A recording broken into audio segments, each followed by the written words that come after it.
The wooden platform creaked under the weight of three small figures, their bare feet shifting against the splintered boards as the morning sun cast harsh shadows across Grief Hollow's town square. 8-year-old Mara McCrae stood between her sisters, her thin arms wrapped protectively around Dove and Tilly, all three bound at the wrists with rough hemp rope that had already begun to chafe their pale skin raw. Their faded calico dresses, once blue, but now the color of dust and despair, hung loose on their small frames, testament to weeks of poor feeding in the town jail. Triplets. Sheriff Silas Boone's voice boomed across the gathering crowd, his silver star catching the light as he gestured toward the girls with theatrical flair. A bargain batch for any enterprising soul, strong backs young enough to train proper. His weathered face split into a grin that never reached his cold gray eyes. The crowd of perhaps 40 townspeople shifted restlessly, some averting their gazes, others leaning forward with a hungry look of vultures circling carrion. Mara felt Dove's silent trembling against her side, while Tilly's twisted left foot made her lean heavily for support. "Don't let go." Mara whispered the words barely audible above the murmur of voices below. She had made the same promise to her mother in those final fevered moments before the woman had vanished into the night, leaving behind only blood-stained sheets and the lingering scent of fear. Miss Lydia Carraway stepped forward from the crowd, her black dress immaculate despite the dust that coated everything else in this godforsaken town. The silver cross at her throat caught the light as she raised her voice in practiced righteousness. These children need proper Christian homes, not to be sold like livestock. This auction is an abomination before God. But even as she spoke, her pale blue eyes swept over the girls with the calculating gaze of a horse trader evaluating stock. "Then bid on them yourself, Miss Carraway," Boone replied with a sardonic chuckle. "Or hold your tongue while others conduct honest business." He turned back to the crowd, raising his voice again. "What am I bid for this fine set? They come as a package, no splitting them up. The eldest can read, and the little one's got gentle hands for delicate work." The silence stretched uncomfortably. A few men in the crowd exchanged glances, but no hands rose. These were mining families and struggling merchants, people who could barely feed their own children, let alone take on 3 more mouths. Others simply looked away, unwilling to meet the girls' desperate eyes. From the edge of the crowd, a figure emerged from the shadows, cast by the general store's overhanging roof. Chief Yahzi Red Horse moved with the careful dignity of a man who had seen 60 winters and buried too many loved ones. His weather-beaten cloak, once rich brown leather, but now faded to the color of desert stones, hung from his shoulders like the wings of an ancient hawk. His left hand, shattered years ago by a cavalry saber and never properly healed, rested against his side, while his right gripped a walking stick carved with the symbols of his people. 3 aging Comanche warriors flanked him, Grey Wolf, whose sardonic smile never quite reached his dark eyes. Running Bear, whose massive frame seemed to dwarf even the tallest townspeople. And Stone Crow, whose face bore the ritual scars of a medicine man and the wisdom of someone who had watched the world change beyond recognition. The crowd instinctively parted before them, fear and prejudice creating a path where common courtesy might have failed. Yahzi studied the 3 girls on the platform, seeing in their frightened faces the echoes of his own children lost to smallpox and cavalry bullets in what felt like another lifetime. Mara's fierce protectiveness reminded him of his daughter Morning Star, who had died defending her younger brothers. Dove's silent suffering called to mind his youngest son, who had retreated into muteness after witnessing his mother's death. And Tilly's physical vulnerability, the way she favored her twisted foot, brought back painful memories of his middle child, born with a clubbed hand that had made him an outcast even among his own people. "Do I hear an opening bid?" Boone called out his patience, beginning to wear thin. "Come now, surely someone can use 3 willing workers. They eat like birds, and the youngest won't be any trouble, can't run far on that foot of hers. A few uncomfortable chuckles rippled through the crowd, but still no bids came. Boone's expression darkened. Very well.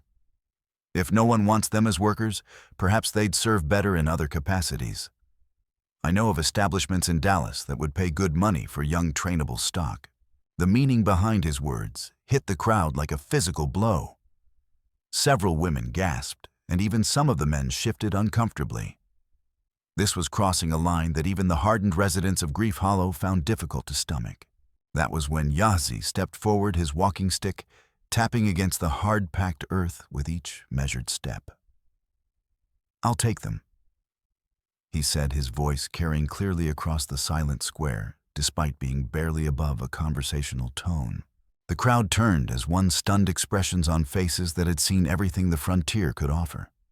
Sheriff Boone's eyes narrowed, his hand instinctively, moving to rest on the grip of his Colt. "You'll what now, Chief?" All three, Yahzi repeated, reaching into his cloak to withdraw a leather pouch that clinked with the sound of silver coins. "Name your price." Boone's predatory grin returned full force. "Well, now that's interesting.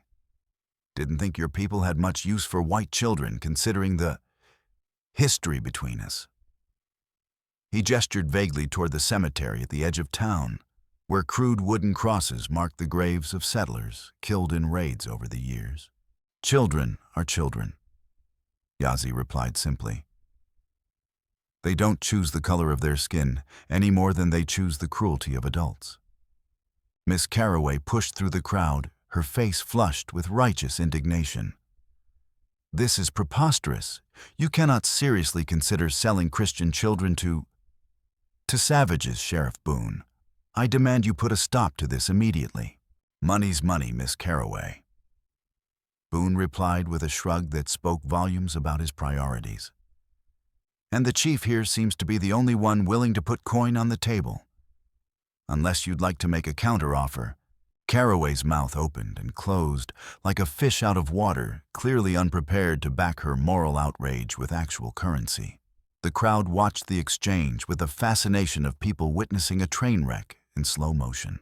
Yahzi poured the contents of his pouch onto a nearby barrel, the silver coins catching the morning light. 3 months' worth of trading profits from selling carved pipes and beadwork to travelers, plus his father's war medals and the last of his wife's jewelry. Everything he had left in the world that held monetary value. $50, he said. "And this." He reached into his cloak again and withdrew an eagle feather, its pristine white, marked with a single streak of gold. "Sacred to my people. Worth more than money to the right buyer." Boone's eyes lit up with avarice. He had connections with Eastern collectors who paid handsomely for authentic Indian artifacts. "Done," he said, sweeping the coins into his own pouch with practiced efficiency. "No refunds, no exchanges. They're yours now, Chief. And may God have mercy on their souls." The crowd erupted in angry murmurs. Someone shouted, "This ain't right." Another voice called out, "Those girls are white. They belong with white folk." But Yahzi had already stepped onto the platform, his movements careful but determined despite his age and infirmity. Up close, the girls looked even smaller and more fragile than they had from a distance.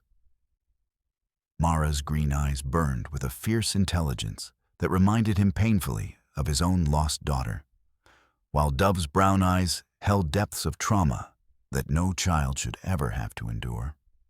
Tilly, the youngest by mere minutes, looked up at him with a mixture of fear and desperate hope that nearly broke his weathered heart. "What are your names?" he asked gently, his voice soft enough that only they could hear. "Mara." The eldest replied, her chin lifting defiantly despite her obvious fear. "This is Dove and Tilly. We're not going to cause you any trouble, mister. We can work hard." "You're not here to work," Yahzi said, reaching out to carefully untie the ropes binding their wrists. "You're here to be children, to be safe." The simple kindness in his words, the first they had heard since their world collapsed, finally broke through Mara's carefully maintained composure. Tears began to flow down her dirt-stained cheeks, followed quickly by sobs from Tilly. Only Dove remained silent, but her small hand crept out to grasp Yahzi's weathered fingers. Running Bear and Stone Crow moved to flank the group. As they prepared to leave the platform, their presence a clear deterrent to anyone considering interference. Grey Wolf, meanwhile, stepped forward to address the crowd with his characteristic blend of humor and menace. "Any of you good Christian folk got something to say about our chief's purchase?" He asked, his hand resting casually on the grip of his tomahawk. "Because we'd be happy to discuss it. Privately." The crowd shuffled uncertainly, their earlier bravado evaporating in the face of armed opposition. Miss Carroway looked as though she wanted to say more, but even her righteous fury wasn't enough to overcome basic survival instinct. As they prepared to leave the town square, Sheriff Boone called out one final taunt. "Enjoy your new family, Chief, but don't come crying to me when they turn on you. White children got white hearts, and they don't forget where they come from." Yahzi turned back to face him, his dark eyes holding the accumulated wisdom and sadness of a man who had seen both the best and worst of humanity. "Perhaps, Sheriff, but children also learn from what they see. These girls will learn kindness because they will be shown kindness. They will learn honor because they will be treated with honor. What they learn from you, that is for you to answer for." The small group made their way through the hostile crowd, every step taking them further from the nightmare of the auction block and closer to an uncertain future. Behind them, angry voices rose in argument. But ahead lay the vast expanse of the Texas plains and the promise, however fragile, of a new beginning. The journey to Yahzi's dwelling took them along a winding trail that led away from Grief Hollow's collection of weathered buildings and out into the wilderness that stretched endlessly toward the horizon. The late afternoon sun beat down mercilessly, turning the air into a shimmering mirage that made distant objects dance and waver like mirages. Dust devils spun across the barren landscape, picking up tumbleweeds and debris before dissipating into nothingness. Yahzi walked slowly, his damaged hand making it difficult to maintain his balance on the uneven ground. The three girls followed close behind their bare feet, already showing signs of distress from the rocky path. Running Bear noticed their discomfort and quietly disappeared into a grove of mesquite trees, returning minutes later with strips of bark that he fashioned into crude but serviceable sandals. "Old trick," he explained to Mara as he knelt to tie the bark around Tilly's feet. "Keeps the worst of the thorns out, anyway." His voice was gentler than his imposing appearance suggested, and Tilly managed a small smile of gratitude. Stone Crow moved ahead of the group, his eyes constantly scanning the terrain for signs of danger. The old medicine man had survived this long by trusting his instincts, and something about their departure from town had set his nerves on edge. The hostile looks from the crowd had been expected, but there had been whispered conversations and meaningful glances that suggested trouble might follow them into the wilderness. Grey Wolf brought up the rear, his sardonic humor providing a counterpoint to the somber mood that had settled over the group. "You know, Chief," he called out, his voice carrying easily across the open ground, "most men your age are content to sit by the fire and tell stories about their youth. You, on the other hand, seem determined to collect strays like an old pack rat." "Perhaps," Yahzi replied without turning around. "But pack rats survive by gathering what others discard. Sometimes the discarded things turn out to be the most valuable." Mara listened to this exchange with growing curiosity. Despite her fear and exhaustion, she found herself intrigued by these men who spoke to each other with the easy familiarity of brothers. Her own father had been a solitary man, made bitter by years of backbreaking work in the mines and the constant fear of cave-ins or gas explosions. She couldn't remember him ever joking or laughing, and the contrast was both comforting and unsettling. The trail began to climb as they approached a series of red sandstone bluffs that rose from the prairie like the spines of sleeping giants. The rock formations provided blessed shade from the relentless sun, and the temperature dropped noticeably as they entered a narrow canyon carved by countless years of wind and rain. Yahzi's home, when it finally came into view, was not what the girls had expected. Rather than a traditional teepee, it was a solid log cabin built into a natural alcove in the canyon wall. The structure was small but well-maintained, with a stone chimney that spoke of comfortable winter evenings and a small garden plot where corn, beans, and squash grew in neat rows. "Built it myself," Yahzi explained, noticing their surprised expressions. "After the reservation. After my family died, I came here. Wanted something permanent. Something that would last." The interior of the cabin was sparse but clean, with handmade furniture that showed the skill of someone who had learned to work with his hands despite his disability. Colorful blankets hung from the walls, and the smell of sage and cedar gave the space a peaceful, sacred quality that the girls found immediately comforting after weeks in the cramped, dirty jail cell. Running Bear busied himself building a fire in the stone hearth, while Stone Crow began preparing a simple meal from their supplies. Grey Wolf took the first watch, positioning himself where he could observe the approaches to the canyon. The routine spoke of men who had lived dangerous lives and learned to take care of each other. As evening shadows began to lengthen, Yahzi sat the girls down around the fire and spoke to them in a voice that carried the weight of hard-earned wisdom. "I know you don't know me," he began, "and I know you have every reason to be afraid. White and Indian. Our peoples haven't always been kind to each other. But I want you to understand something important." He paused, his dark eyes reflecting the dancing flames. "I had children once. 3 of them just like you. A daughter who was brave and fierce like Mara. A son who spoke little but saw everything like Dove. And another son who was different from the others, who needed extra protection like Tilly." Tilly looked up at him with wide eyes, her small hand unconsciously touching her twisted foot. "What happened to them?" she asked in a voice barely above a whisper. "No, they died," Yahzi said simply. "Disease took 2 of them. The cavalry took my daughter. And I failed to protect them. That is a pain I will carry until I join them in the spirit world." The silence that followed was broken only by the crackling of the fire and the distant howl of a coyote somewhere in the darkness beyond the canyon walls. Finally, Mara spoke up, her voice small but determined. "Our parents are dead too," she said. "Papa died in the mine. They said it was an accident, but Mama didn't believe them. She said there were men who wanted Papa to stop asking questions about the safety problems. And then Mama got sick, and the sheriff said she ran off, but there was blood on her bed, and she never would have left us." Yahzi nodded slowly, recognizing the pain in her voice. "Sometimes adults do terrible things, and children pay the price. But sometimes other adults step in to help. That's what we're going to try to do." "Why?" Dove asked, speaking for the first time since they had met. Her voice was hoarse from disuse, but clear. "Why would you help us? You don't even know us." Yahzi smiled, the expression transforming his weathered features and making him look years younger.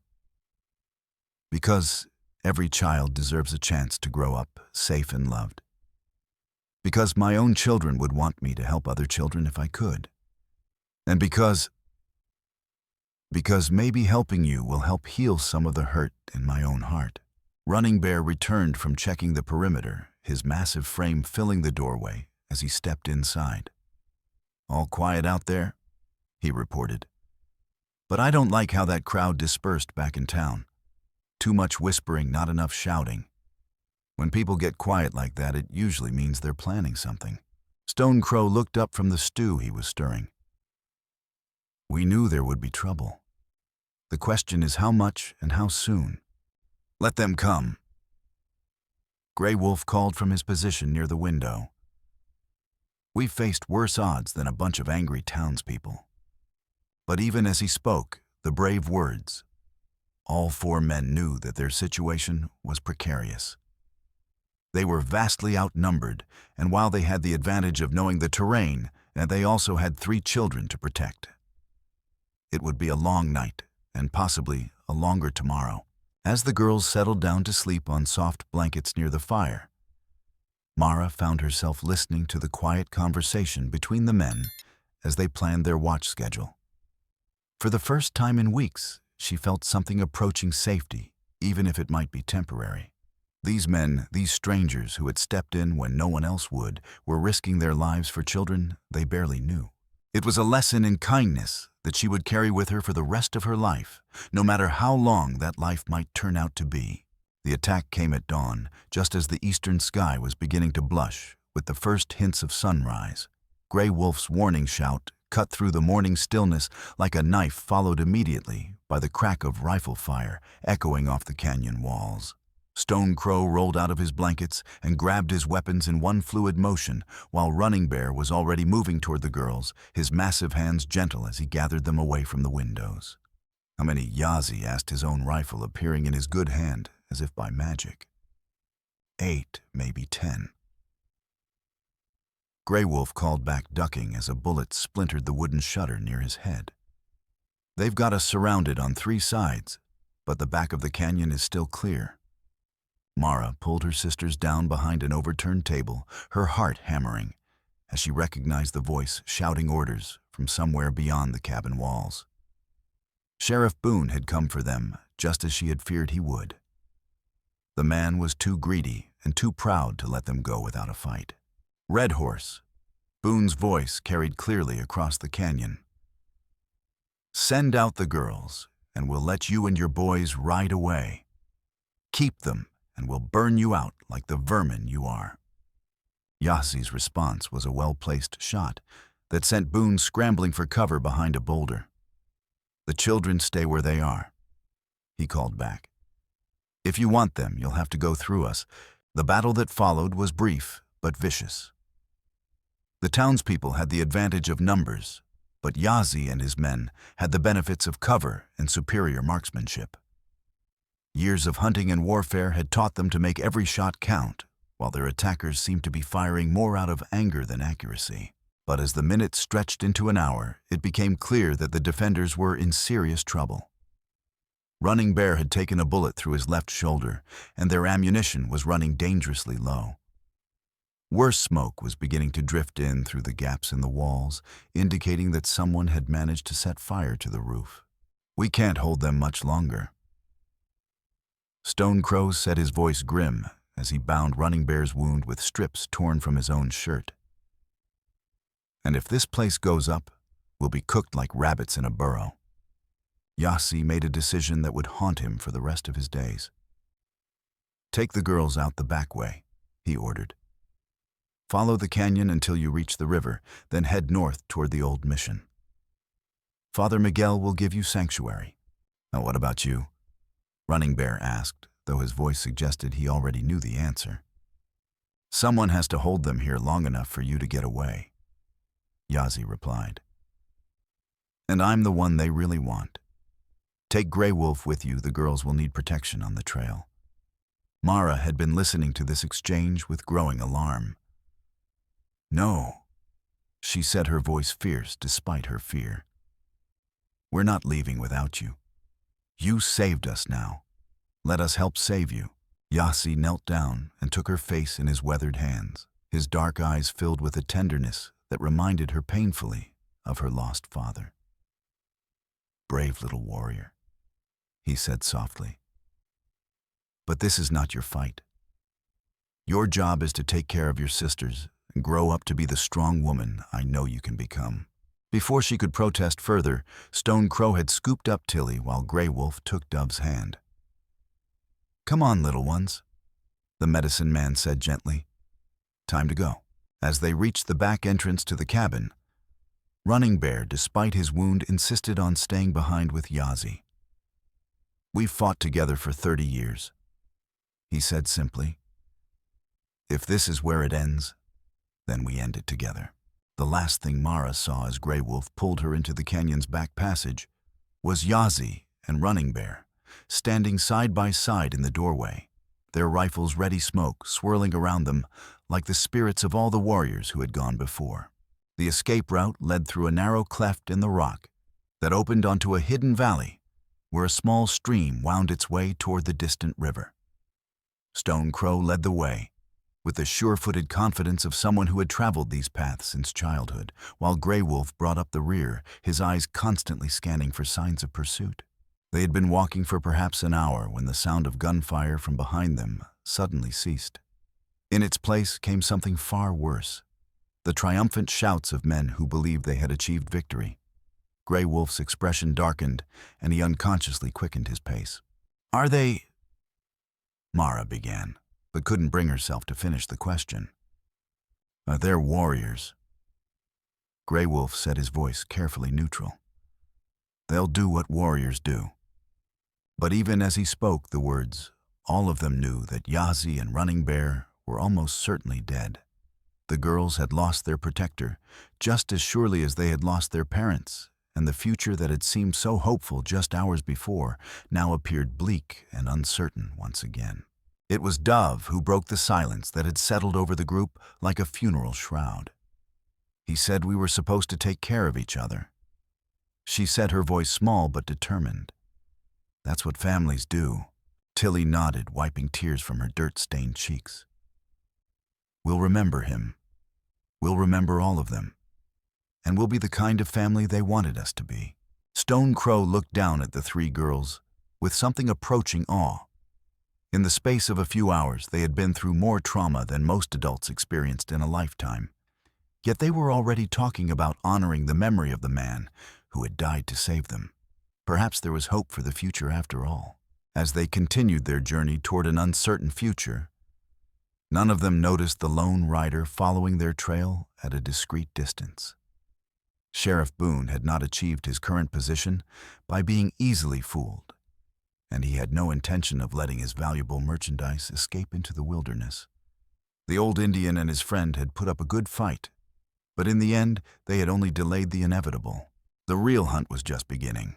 Dr. Ezra Patterson adjusted his wire-rimmed spectacles and wiped the sweat from his brow as he examined the two bodies laid out in Grief Hollow's makeshift morgue. The morning sun slanted through the grimy windows of the abandoned storefront that served as both medical clinic and funeral parlor, casting harsh shadows across the blood-stained wooden table where Yahzi Red Horse and Running Bear lay in eternal stillness. "Clean shots, both of them," Patterson murmured to Sheriff Boone, who stood nearby cleaning his fingernails with the tip of a skinning knife. "Professional work. They didn't suffer." "Good to know my boys haven't lost their touch," Boone replied with casual indifference. "Any sign of the others?" Patterson's hand trembled slightly as he pulled a sheet over Yahzi's face. Though whether from age alcohol or something else entirely was impossible to determine. "No trace yet. But they can't have gone far, not with 3 children slowing them down. The desert's not forgiving to travelers without proper supplies." What Boone didn't know, what nobody in Grief Hollow knew, was that Dr. Patterson had once been Dr. Ezra Blackwood, a respected physician in Philadelphia, before a gambling debt to the wrong people had forced him to flee west under an assumed identity. The men he owed money to had long memories and longer reaches, and they had offered him a simple proposition work off his debt by providing medical services to their various enterprises or find himself at the bottom of the Delaware River. For 3 years now, Patterson had been treating the injuries and illnesses of the trafficking victims who passed through Grief Hollow, keeping them alive and functional enough to be sold, while telling himself that he was just a doctor doing his job. He had performed surgery to remove troublesome scars, administered drugs to keep the merchandise compliant, and even falsified documents to make stolen children appear to be legitimate orphans available for adoption. The guilt was eating him alive, one sleepless night at a time. But the alternative was death. And somewhere in the deepest, darkest corner of his soul, Patterson had to admit that he had grown comfortable with the money that his cooperation brought. Comfortable enough to buy a nice house to keep a well-stocked medical bag, to maintain the illusion that he was still a respectable member of society. Now, looking down at Yahzi's peaceful face, Patterson felt something crack inside his chest. This man had died trying to protect 3 children, had sacrificed everything for strangers simply because it was the right thing to do. The contrast with Patterson's own cowardice was stark and unavoidable. "Sheriff," he said carefully, "what exactly are you planning to do when you find those children?" Boone looked up from his fingernails, his cold gray eyes studying Patterson with the intensity of a predator evaluating potential prey. "That's not really your concern, is it, Doc? Your job is to patch up my boys when they get hurt and keep your mouth shut about everything else. Same as always." "Of course," Patterson replied quickly, recognizing the warning in the sheriff's tone. "I was just professionally curious." "Well, since you asked so nicely," Boone said, his voice taking on the silky tone he used when he was about to say something particularly unpleasant. "Those 3 little angels are going to take a long trip down to Mexico. I've got contacts there who specialize in extended hospitality for young ladies. Very exclusive clientele, if you know what I mean." Patterson's stomach lurched. He had heard whispers about the Mexican operation rumors that even his hardened criminal contacts spoke of in hushed voices. Children who went south of the border were never seen again, and their lives reduced to a nightmare of exploitation and abuse that ended only with death. "I see," he managed to say, his voice barely steady. "And the Indian who escaped with them. Oh, don't you worry about old Stone Crow," Boone said with a laugh that held no warmth. "He'll get his due soon enough. Can't have savages thinking they can interfere with legitimate business, can we?" After Boone left to organize another search party, Patterson remained alone with the bodies, his mind racing as he tried to process what he had learned. Somewhere out in the vast wilderness, 3 innocent children were running for their lives, protected only by 2 aging Comanche warriors who were hopelessly outnumbered and outgunned. He could do nothing to help them directly, any attempt to warn Stone Crow. And Grey Wolf would only result in his own death and accomplish nothing useful. But perhaps there was another way.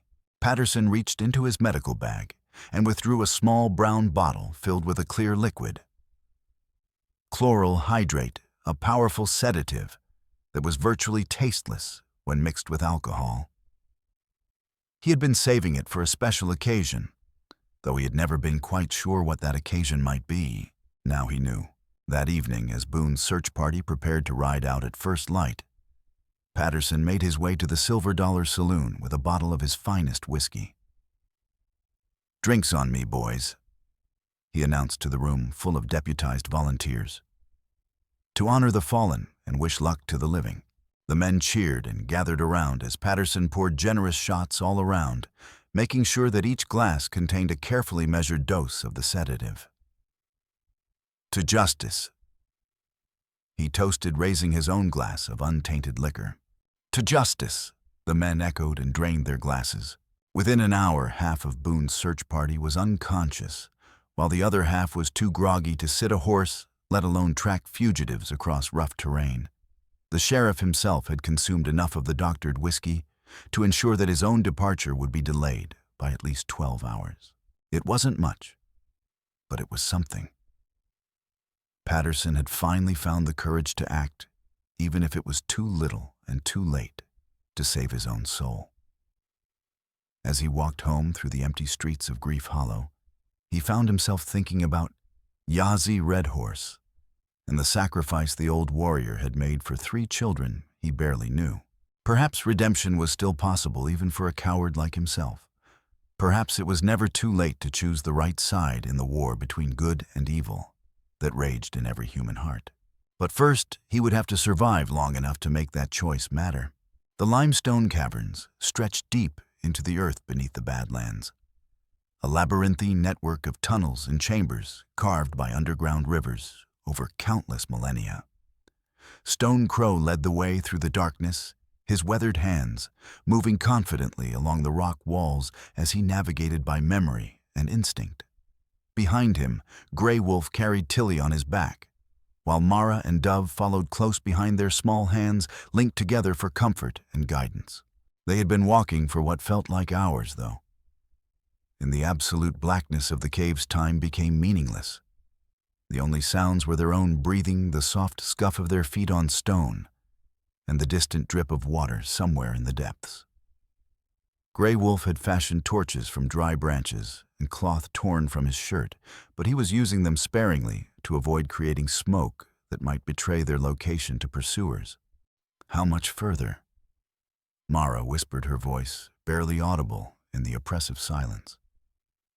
Not far now, Stone Crow replied.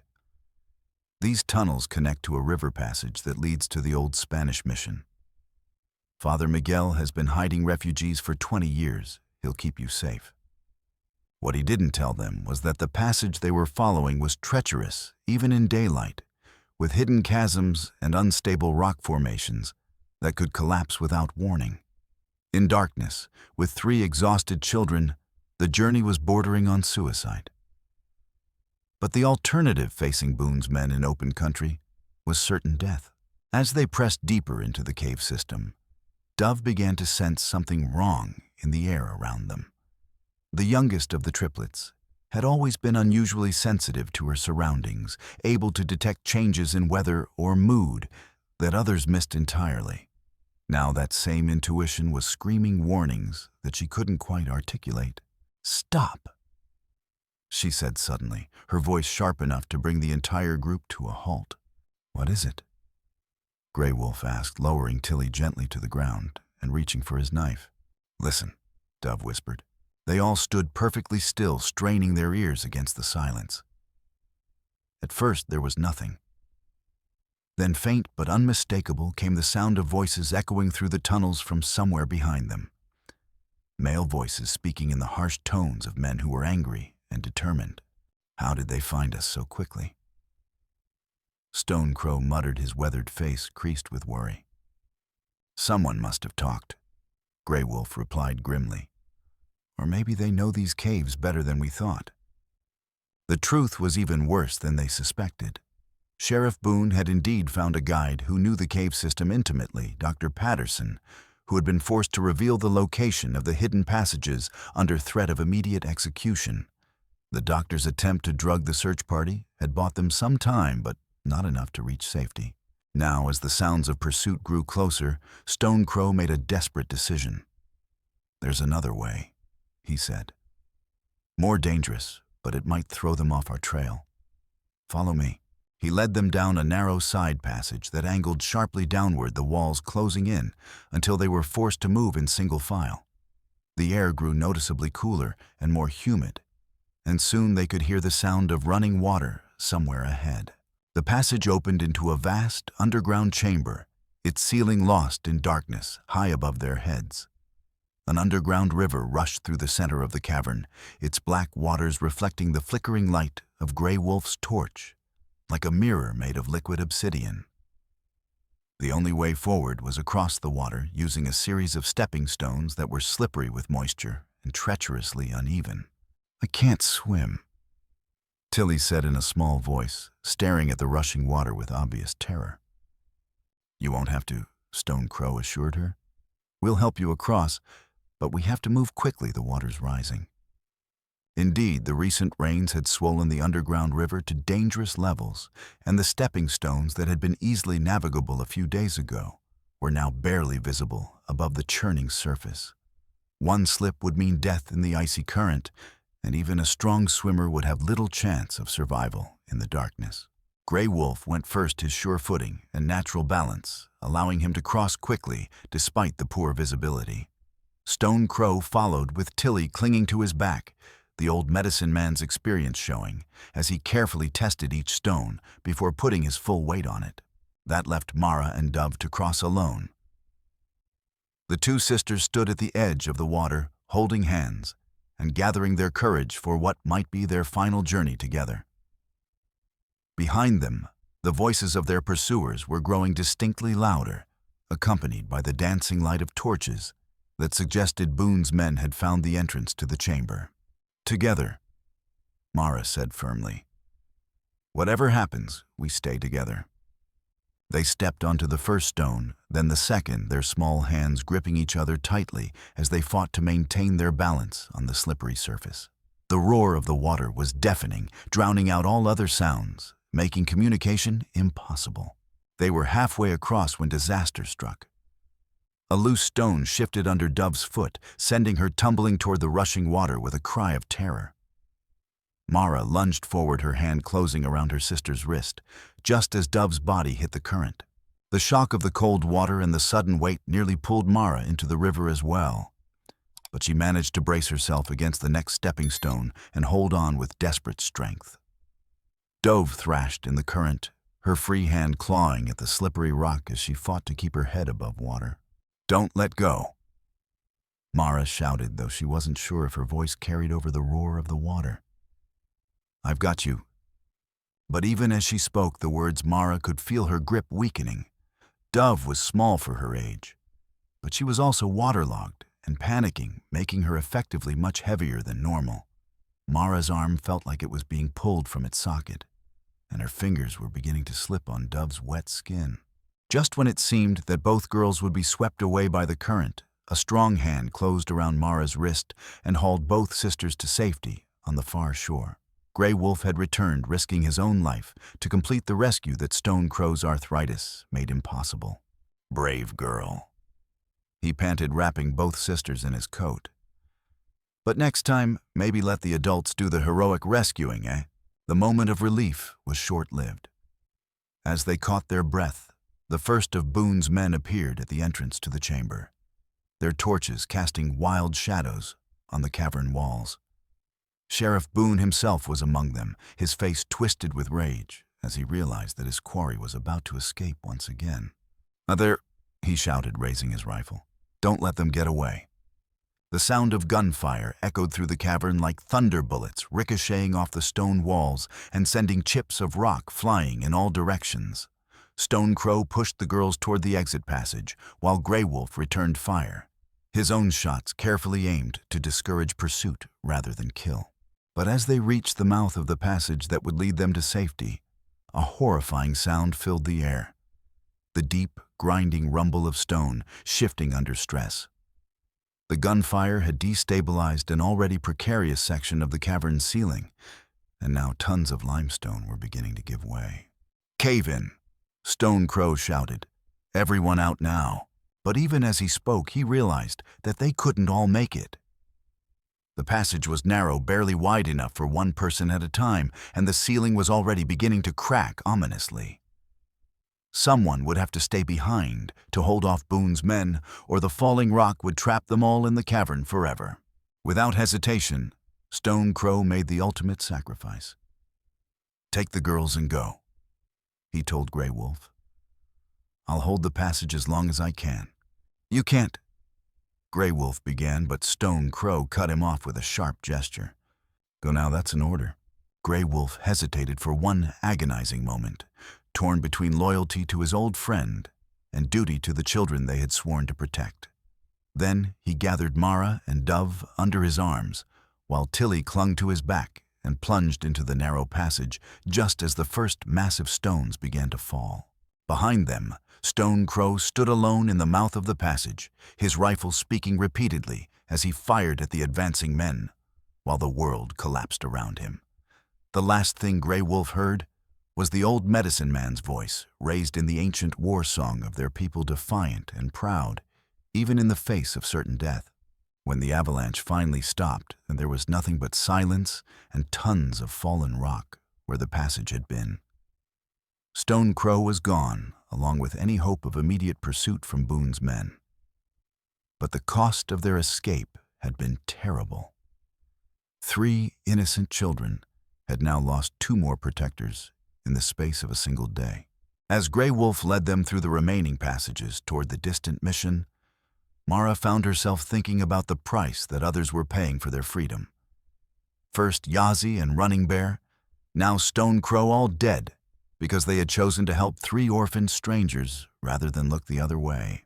It was a debt that she would spend the rest of her life trying to repay, no matter how long that life might be. The ancient Spanish mission of San Alejandro stood like a weathered sentinel against the endless expanse of the Texas desert, its adobe walls baked to the color of old bone by decades of punishing sun. Grey Wolf and the 3 girls approached it in the pre-dawn darkness, exhausted after 12 hours of hard travel through treacherous terrain that had tested their endurance to the breaking point. Father Miguel Rodriguez emerged from the chapel as they stumbled into the mission's courtyard, his brown robes rustling in the morning breeze. Despite being awakened from sleep, the elderly priest showed no surprise at finding a Comanche warrior and 3 white children at his doorstep. Such arrivals had become disturbingly common in recent years, as the network of human traffickers expanded their operations throughout the region.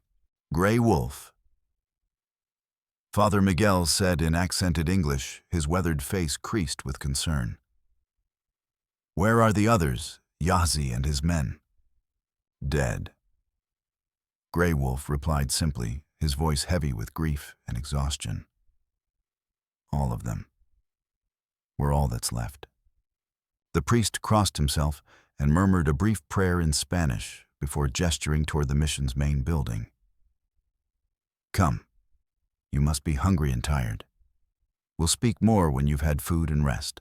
The interior of the mission was sparse but comfortable, with thick adobe walls that kept out the desert heat and simple wooden furniture that spoke of functionality over ornamentation. Father Miguel led them to a small dining area, where he quickly prepared a meal of beans, tortillas, and fresh water from the mission's well. As the girls ate their first real meal in days, Grey Wolf quietly filled the priest in on the events that had brought them to his door. Father Miguel listened without interruption, his dark eyes growing increasingly troubled as the story unfolded. Sheriff Boone grows bolder, he said when Grey Wolf finished. This is the 3rd group of children this month that his people have tried to steal. And always the same destination, the operation south of the border. You know about that? Grey Wolf asked, surprised. I know many things I wish I didn't. Father Miguel replied sadly. The church hierarchy. Let us say they are not always as concerned with earthly justice as they should be. Some of my superiors have been encouraged to look the other way when certain shipments pass through their territories. The implications of his words hit Grey Wolf like a physical blow. You're saying the church is involved in this? Not officially, Father Miguel said quickly. But money talks loudly even in the house of God, and the men who run this operation have very deep pockets. As if summoned by their conversation, the sound of horses' hooves echoed across the courtyard outside. Father Miguel's face went pale as he moved to the window and peered through the wooden shutters. Rurales, he whispered, his voice filled with dread. Mexican police. But these are not honest lawmen, they work for the cartels. Grey Wolf was already moving, gathering the girls, and heading toward the back of the building, where he remembered seeing another exit. But before they could reach it, the front door burst open, and 6 armed men poured into the room, their faces hard and their weapons drawn. The leader of the group was a thin man with a carefully waxed mustache and eyes like chips of obsidian. Padre Miguel, he said in heavily accented English. We are looking for some lost children. Perhaps you have seen them. I have seen no children. Father Miguel replied, his voice steady despite the obvious lie. Only pilgrims seeking sanctuary, as is their right under church law. The man smiled, revealing teeth stained yellow from tobacco. Ah, but these are not pilgrims, Padre. These are valuable merchandise that has strayed from its rightful owners. Surely a man of God would not want to interfere with legitimate business. Before Father Miguel could answer, one of the other men spotted Grey Wolf and the girls trying to slip out through the back entrance. Captain, he called out. There the savior and his little angels. What followed was a brief but vicious firefight that left 2 of the rurales dead and Father Miguel seriously wounded. Grey Wolf fought with the desperate fury of a man protecting his own children, his war hatchet claiming lives with efficiency born of a lifetime of conflict. But in the end, numbers told. Weakened by days of running and fighting, Grey Wolf was finally overwhelmed by the surviving rurales. As he fell with a bullet through his chest, his last conscious act was to press his medicine bag into Mara's small hands. "Remember," he gasped, blood frothing on his lips. "Remember everything we taught you. Family. Family is what you make it." The captain of the rurales surveyed the carnage with professional detachment before turning his attention to the 3 terrified girls huddled in the corner. "Well, little ones," he said with mock gentleness, "it seems your protectors have all run out of ammunition. Time to come with Uncle Carlos, eh?" But as he reached for Mara, the eldest girl did something that surprised everyone in the room. Instead of cowering or pleading, she stood up straight and looked him directly in the eyes, her green gaze burning with a fury that seemed far too old for her 8 years. "My name is Mara McCrae," she said, her voice clear and strong despite her fear. "These are my sisters Dove and Tilly. We are not merchandise. We are not property. We are human beings, and we will not go quietly." The captain laughed, genuinely amused by her defiance. "Ah, a fighter. The clients will pay extra for spirit. But don't worry, little wildcat, we have ways of taming such creatures." As the girls were bound with rough rope and loaded into a wagon for the journey south, Mara caught sight of Father Miguel struggling to his feet despite his wounds. Their eyes met for a brief moment, and she saw something in his gaze that gave her hope, a promise that their story was not over, that someone would remember what had happened here. The last thing she saw as the wagon pulled away from the mission was the priest raising his hand, in blessing his lips, moving in what she hoped was a prayer for their deliverance. Behind him, smoke rose from the chapel, where one of the stray bullets had started a fire that was already beginning to consume the ancient building. Another sanctuary was gone, another protector fallen. But somewhere in the deepest part of her heart, Mara still held on to the hope that Yahzi had planted there. The belief that family was more than blood, that love could overcome hatred, and that even the darkest night would eventually give way to dawn. All she had to do was survive long enough to see it. The wagon bounced mercilessly over the rough desert track, its wooden wheels finding every rut and stone as it carried its precious cargo toward an uncertain fate. Mara, Dove, and Tilly huddled together in the stifling darkness beneath a canvas tarp, their wrists bound with rope that grew tighter with each passing hour. The air was thick with dust and the acrid smell of unwashed bodies making breathing difficult and adding to their mounting sense of desperation. Captain Carlos rode alongside the wagon, occasionally lifting the corner of the tarp to check on his captives with the casual attention of a man inspecting livestock. His gold teeth glinted in the harsh sunlight as he smiled at their obvious discomfort, clearly enjoying the psychological aspect of their captivity as much as the financial rewards it would bring. "Not much further now, little ones," he called out during one such inspection. "Soon you'll be in your new home where you'll learn to be useful and obedient. The patron, he has special methods for teaching young ladies proper behavior." Dove pressed closer to Mara, her small body trembling with fear and exhaustion. The youngest of the triplets had not spoken since their capture at the mission, retreating once again into the protective silence that had been her response to trauma ever since their mother's disappearance. Tilly, meanwhile, was growing increasingly feverish, her twisted foot swelling from the rough treatment and poor conditions. As the sun reached its zenith and the temperature inside the wagon became nearly unbearable, Mara began to formulate a desperate plan. She had been working quietly at the ropes, binding her wrists, using a small piece of broken pottery she had managed to conceal from their captors. The shard was sharp enough to gradually fray the hemp fibers, but the work was slow and painful, and she had to be careful not to let the rurales notice what she was doing. The opportunity she had been waiting for came when the wagon stopped at a water hole to rest the horses and allow the men to refill their canteens. Captain Carlos and his men dismounted and gathered in whatever shade they could find, their attention focused on their own comfort rather than their captives.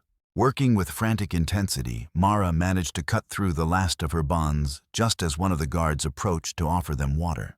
Instead of accepting the canteen meekly, she exploded into motion, kicking the man in the groin with all the force her small body could muster, before rolling out of the wagon and sprinting toward a nearby outcropping of boulders. "Run!" she screamed to her sisters, hoping they would have the presence of mind to follow her example. "Hide in the rocks." The camp erupted in chaos as the rurales scrambled to recapture their escaped prisoner. Shots rang out, but the men were careful not to aim too closely. Damaged merchandise was worth significantly less than pristine goods. This gave Mara the precious seconds she needed to reach the relative safety of the boulder field, where her small size became an advantage in the maze of rock formations.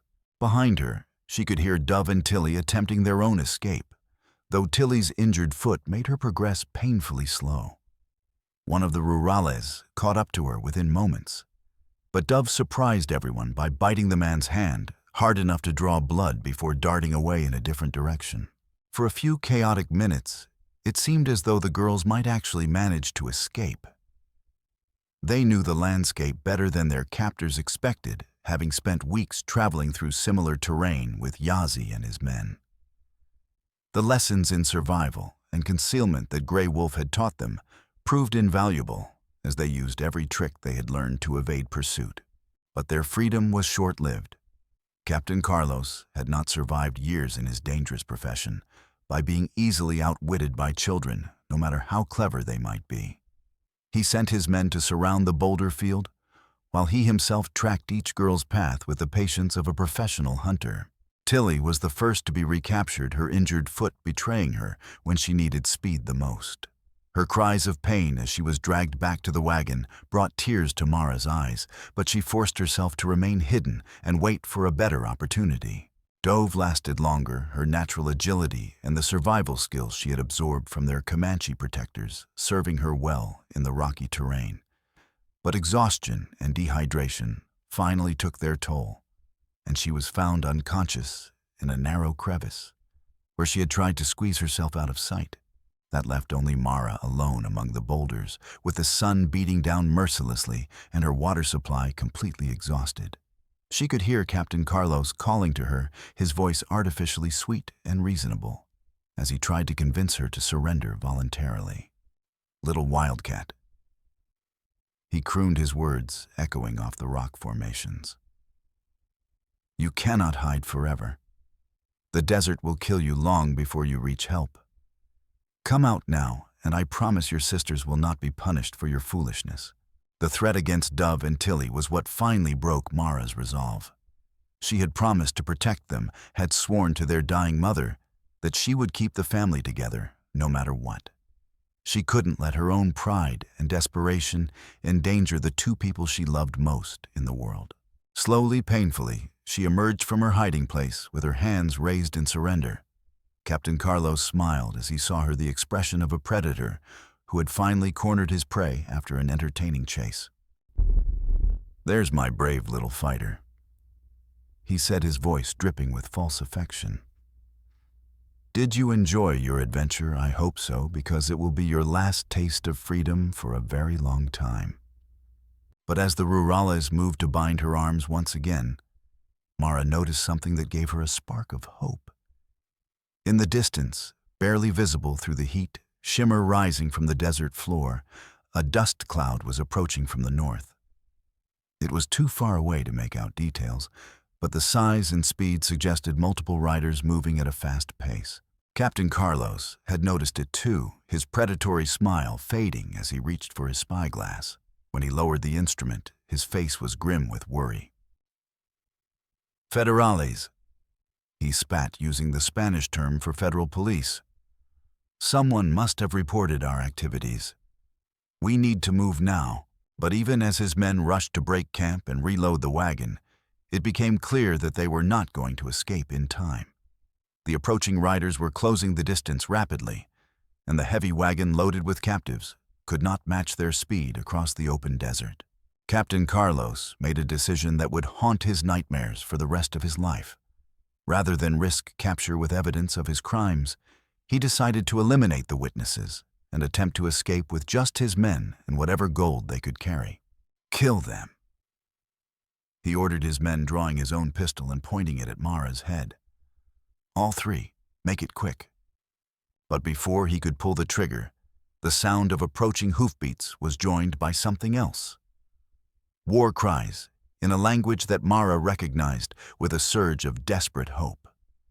Somehow, impossibly, Comanche warriors were riding to their rescue, their horses' hooves drumming against the hard-packed earth like the heartbeat of the desert itself. The battle that followed was brief but savage. The rurales, caught off guard and demoralized by the unexpected arrival of reinforcements for their captives, put up only token resistance before breaking and running. Captain Carlos himself managed to escape on foot, disappearing into the boulder field where he hoped to evade pursuit until nightfall. As the dust settled and the shooting stopped, Mara found herself looking up into a familiar face. One of the young warriors who had occasionally visited Yahzi's camp to trade for supplies and share news from the outside world. His name was Kicking Horse, and his presence here meant that word of their plight had somehow reached the scattered bands of free Comanche who still roamed the borderlands. "Little sister," he said in heavily accented English, his scarred face creased with concern. "You are safe now." Yahzi's death song reached the spirits, and they whispered your location to those who would listen. As the warriors freed the girls from their bonds and offered them water and food, Mara felt the last of her strength desert her. She collapsed to her knees in the dust, overwhelmed by the emotional whiplash of rescue snatched from the jaws of certain death. Around her, Dove and Tilly were being tended to by the other warriors, their injuries treated with the field medicine of men who had lived their entire lives in combat. But even as she accepted the help and comfort being offered, Mara knew that their ordeal was far from over. Captain Carlos was still alive somewhere in the desert, and men like Sheriff Boone would not give up their pursuit simply because one rescue attempt had succeeded. The network of corruption and evil that had destroyed her family was vast and well-connected, with tentacles reaching into every corner of frontier society. If they were ever going to be truly safe, they would have to find a way to strike at the heart of that network and expose it to the light of justice. And somehow, despite being only 8 years old and having lost everyone who had tried to protect them, Mara was beginning to believe that she and her sisters might be the ones to do it. The question was whether they would live long enough to see their mission through to its end. The Federal Marshal's camp was established in a natural amphitheater of red sandstone, hidden from casual observation, but defensible against attack from any direction. Marshal James Whitmore had chosen the location carefully, knowing that his investigation into the trafficking network had made him a target for assassination. His men, 6 experienced deputies, who had volunteered for this dangerous assignment, maintained a constant watch while their leader planned his next move against the criminal organization that had infected the entire region like a cancer. Whitmore was a tall, lean man in his 40s, with steel-gray hair and eyes the color of winter storms. 20 years of law enforcement had taught him to recognize evil in all its forms, but the scope and sophistication of the operation he was investigating had shocked even his hardened sensibilities. This was not the work of common bandits or opportunistic criminals. This was a well-organized business with connections reaching into the highest levels of local government and even the territorial administration. When Kicking Horse and his warriors arrived with the 3 rescued girls, Whitmore felt a mixture of relief and apprehension. These children were living witnesses to crimes that could bring down the entire network. But they were also primary targets for elimination by men who had already demonstrated their willingness to kill anyone who threatened their profits. Marshal Kicking Horse said, as he dismounted and approached the federal camp, These little ones have stories that will make your ears burn with anger. But they are also in great danger more than you might realize. Whitmore studied the three girls with the trained eye of a lawman who had interviewed hundreds of crime victims over the years. Mara's fierce intelligence was immediately apparent, as was the protective way she positioned herself between her sisters and any potential threat. Dove's silence spoke volumes about the trauma she had endured, while Tilly's physical vulnerability made her situation all the more heartbreaking. "Can you tell me what happened to you?" he asked gently, kneeling down to put himself at their eye level. "Take your time. You're safe here." The story that Mara told over the next hour was both more and less than Whitmore had expected. More in terms of the sheer scope of the corruption involved. She described a network that included not only Sheriff Boone and his deputies, but also town officials, business leaders, and even members of the territorial government. Less in terms of concrete evidence that could be used in a court of law. Much of what she knew was based on overheard conversations and observed behavior rather than documented proof. But it was when Mara mentioned Dr. Patterson that Whitmore's interest sharpened considerably. "Tell me more about this doctor," he said. "Did you see him with Sheriff Boone? Did they seem to know each other well? He was always around when they brought in new merchandise." Mara replied, using the trafficker's own terminology with obvious distaste. "He would examine them, treat injuries, sometimes give them medicine that made them sleepy and quiet. But I got the feeling he didn't want to be there. He looked guilty, scared." Whitmore exchanged glances with his chief deputy, a grizzled veteran named Tom Harrison, who had been with the Marshal Service for over 15 years. Both men recognized the significance of what they were hearing, a reluctant participant in the trafficking operation who might be turned into a cooperative witness given the right incentives. "We need to get back to Grief Hollow," Whitmore decided. "If we can flip the doctor, we might have enough evidence to bring down the whole operation. But first, we need to get these girls somewhere safe."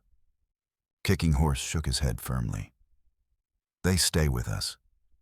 My people have already lost too many protecting these children. We will not abandon them now. And they may be safer with us than in any jail or courthouse you could find." The wisdom of this suggestion became apparent when Whitmore's scouts reported that a large group of riders was approaching from the south, too many to be a routine patrol, and moving with the purposeful urgency of men on a specific mission.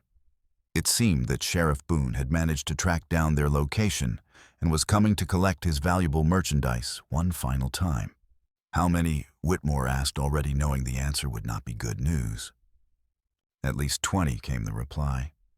"Maybe more, armed to the teeth and riding hard." The marshal made a tactical decision that would prove crucial to the events that followed. Rather than risk a pitched battle with the girls caught in the crossfire, he split his forces. Half would remain with the children and the Comanche warriors, taking them to a secure location deeper in the Badlands. The other half would accompany him back to Grief Hollow to arrest Dr. Patterson and gather the evidence they needed to build their case.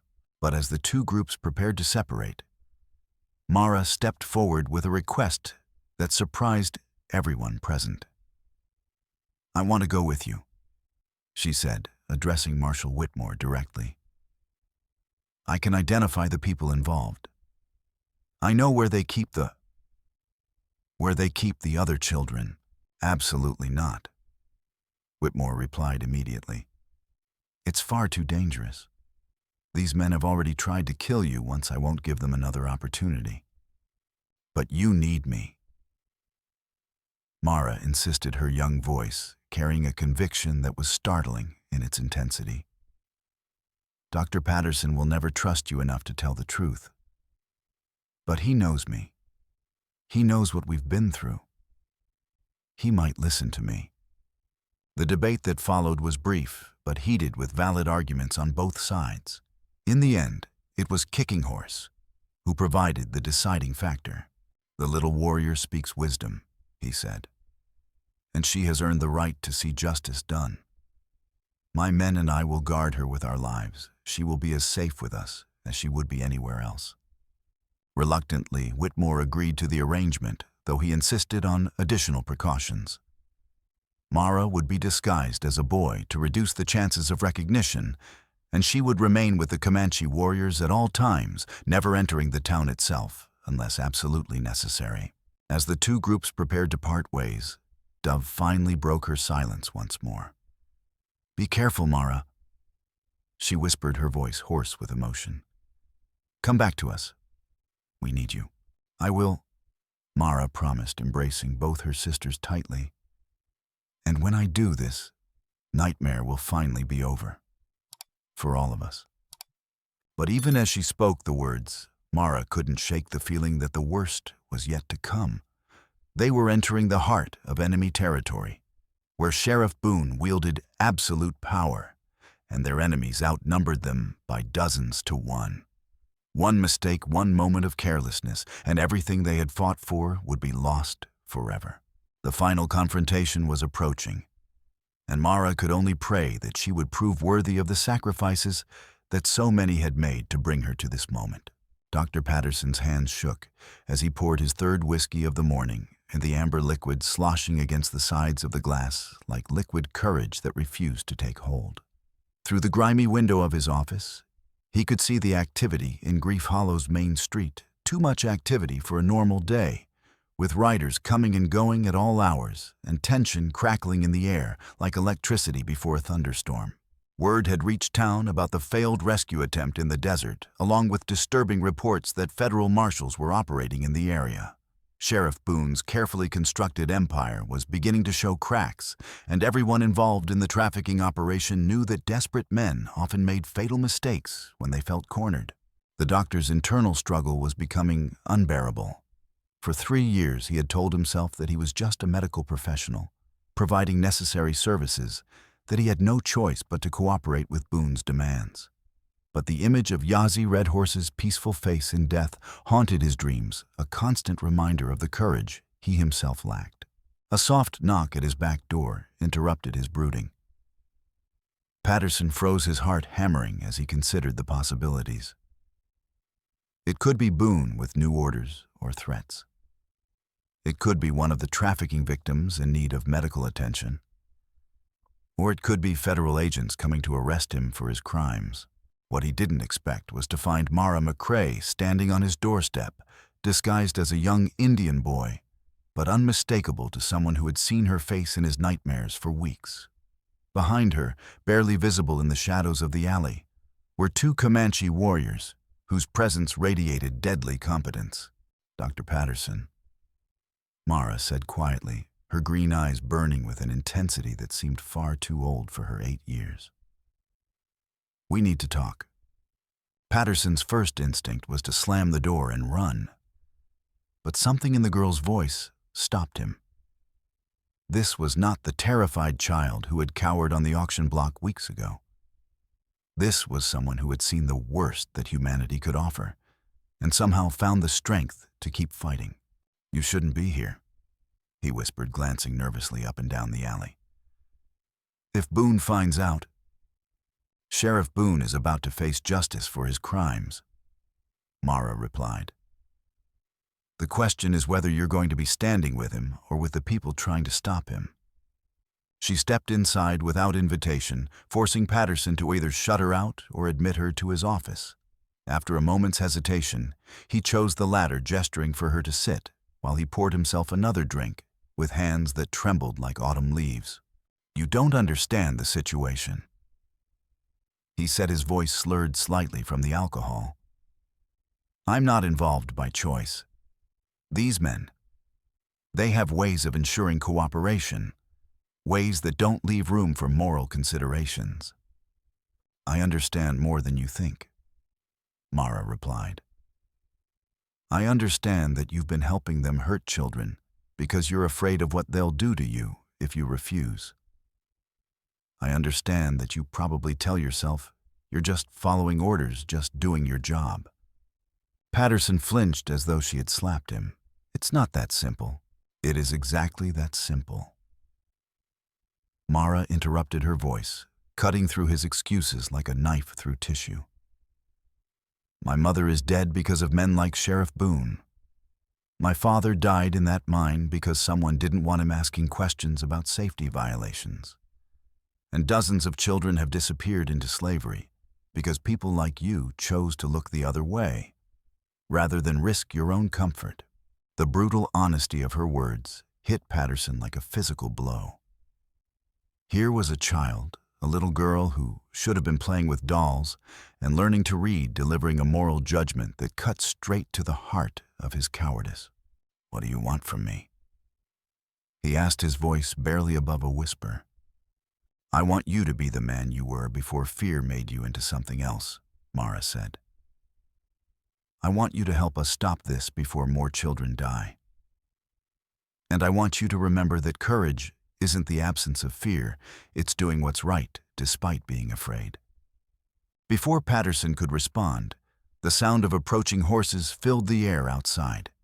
Through the window, they could see Sheriff Boone and a large group of armed men riding into town, their faces grim with purpose and their weapons ready for use. "They're back," Patterson said, his face going pale. "You have to leave, now, if they find you here." But Mara was no longer listening to his warnings. Instead, she was studying the sheriff's arrival with the calculating gaze of someone planning a military campaign. "How many children are being held in town right now?" she asked. What?" Patterson stammered, confused by the sudden change of subject. "Children," Mara repeated patiently. "Captives, merchandise. How many and where are they being kept?" Patterson's mouth opened and closed like a fish out of water as he struggled to process what she was asking. "You can't be thinking of trying to rescue them. It's suicide. There are too many guards, too many guns." "That's not what I asked," Mara said firmly. "How many children, Dr. Patterson, and where?" The doctor closed his eyes, knowing that his answer would make him a conspirator in whatever desperate plan this remarkable child was formulating. 8, he said finally. 6 girls and 2 boys' ages, ranging from 5 to 12. They're being held in the basement of Miss Carraway's boarding house, under guard at all times. Mara nodded, filing away the information for future use. "And the transportation schedule. When is the next shipment moving south?" "Tomorrow night," Patterson replied, his voice heavy with shame. "They're waiting for the new moon to minimize the chances of being spotted by patrol units." The conversation was interrupted by a sharp knock at the front door, followed by Sheriff Boone's unmistakable voice calling out for admission. Patterson went white as a sheet, gesturing frantically for Mara to hide while he moved to answer the summons. But instead of hiding, Mara did something that shocked the doctor to his core. She walked calmly to the front door and opened it herself, standing face to face with the man who had tried to murder her and her sisters multiple times over the past weeks. "Sheriff Boone," she said politely, as though they were meeting at a church social rather than in the middle of a criminal conspiracy. "Dr. Patterson was just telling me about your humanitarian work with orphaned children. How admirable."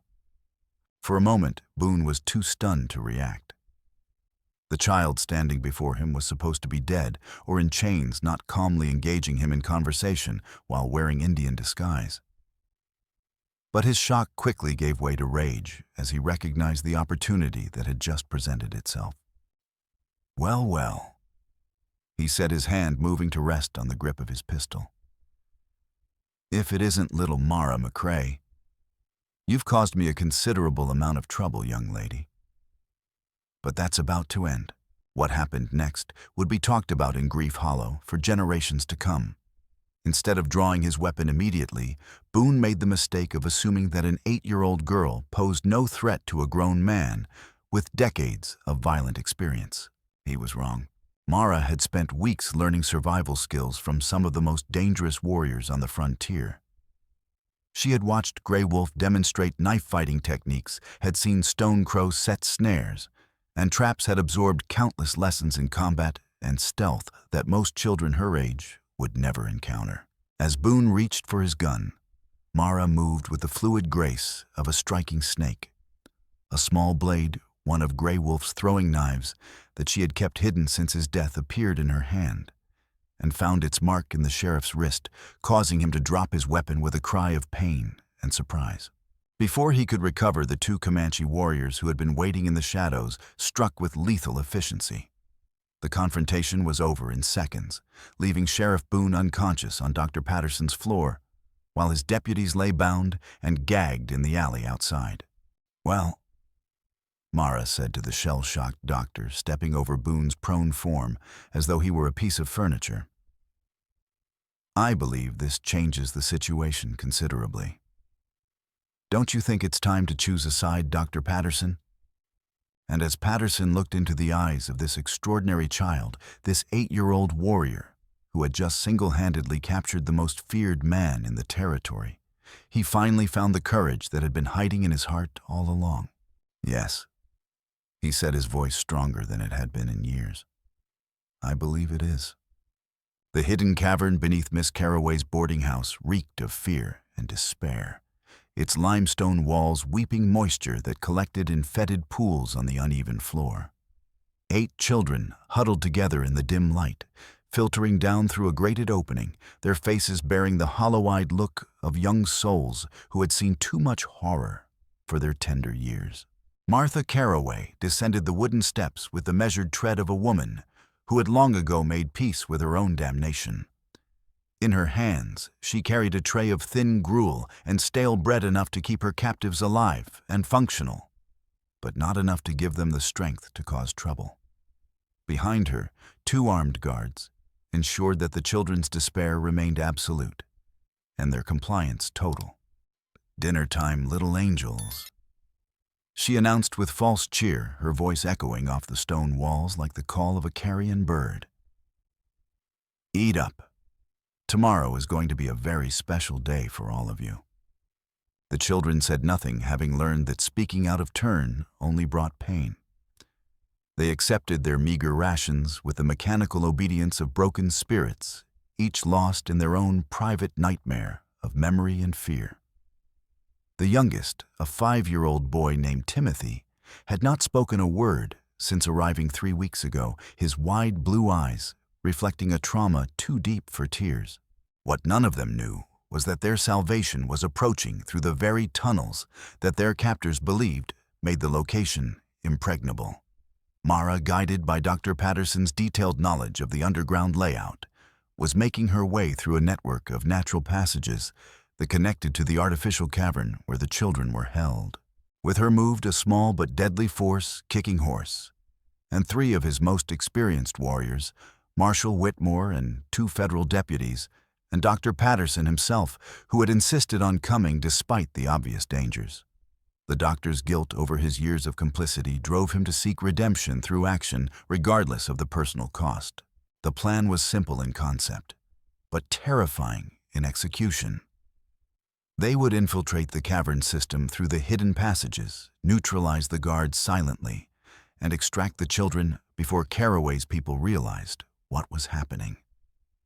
Any mistake, any sound that alerted the sentries would result in a massacre that would haunt the survivors for the rest of their lives.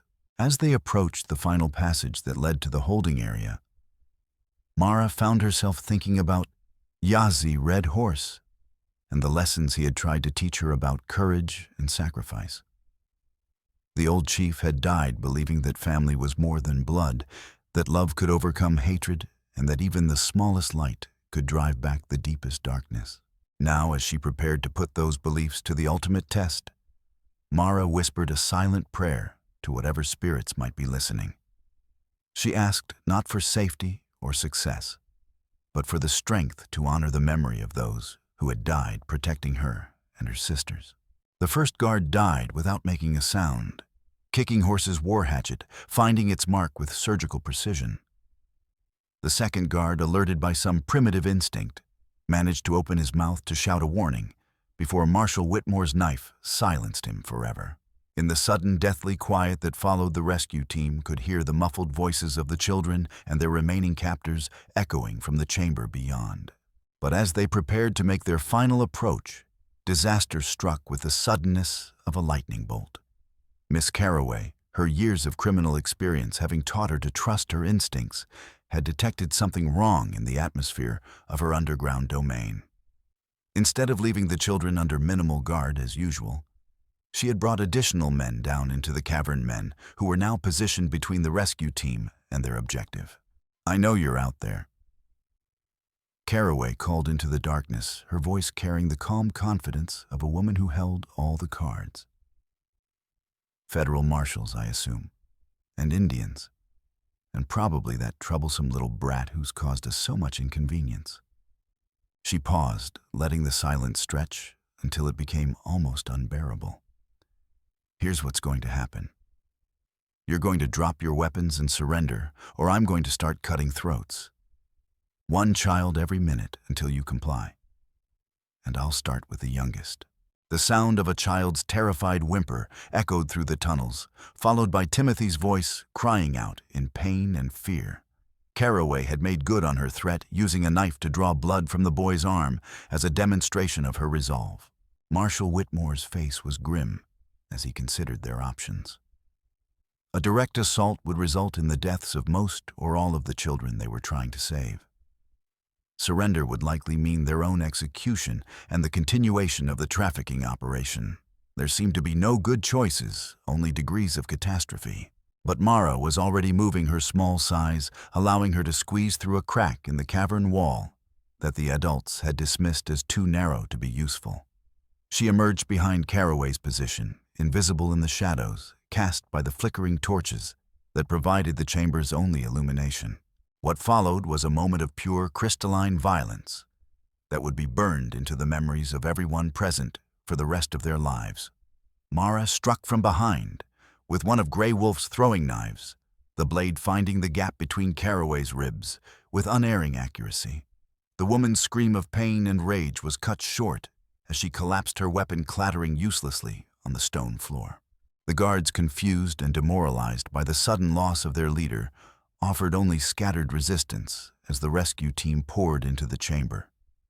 The battle was over in minutes, leaving the air thick with gunpowder smoke and the metallic smell of blood.